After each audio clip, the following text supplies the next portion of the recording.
சில பேருக்கு ஓவரா வேர்க்கும். அது எதுவும் பிரச்சனையா இல்ல அது நார்மலா அப்படின்றத இந்த வீடியோல டீடைலா பார்த்துடலாம். சில பேர் சின்ன வயசுல இருந்தே வந்து உள்ளங்கை உள்ளங்கால் ஆக்சிலான்னு சொல்லக்கூடிய அக்கல்ல வந்து அதிகமான வேர்வை இருக்கும். அது பேர் பிரைமரி ஹைப்பர் ஹைட்ரோசிஸ்ன்னு சொல்லுவாங்க. ஸோ அது ஒரு ஜெனட்டிக் டிசீஸ் தான். பெருசா ட்ரீட்மெண்ட் தேவையில்லை, பயப்படவும் வேண்டாம். அது ஆன்டி பெர்ஸ்பிரண்ட்னு சொல்லுவாங்க. வேர்வையை கம்மி பண்ற மருந்து தேவைன்னா யூஸ் பண்ணிக்கலாம். ஏன்னா ஹேண்ட் கர்ச்சீஃப் மட்டும் வச்சுக்கோங்க. எக்ஸசைஸ் பண்ணும்போது, ஓடும்போது, இல்லை பயம் பதட்டா இருக்கும்போது, இல்லை மெனோபாஸ் நெருங்குறப்ப வர வேர்வை வந்து நார்மல் தான்.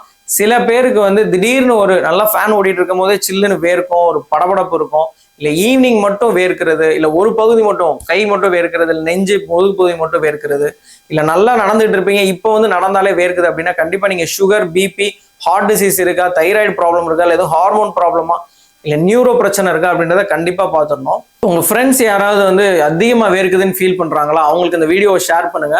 அண்ட் இந்த மாதிரி ஹெல்த் டிப்ஸை சிம்பிளா சொல்ற நம்ம QD ஹெல்த் டாக்ஸை ஃபாலோ பண்ணிக்கோங்க.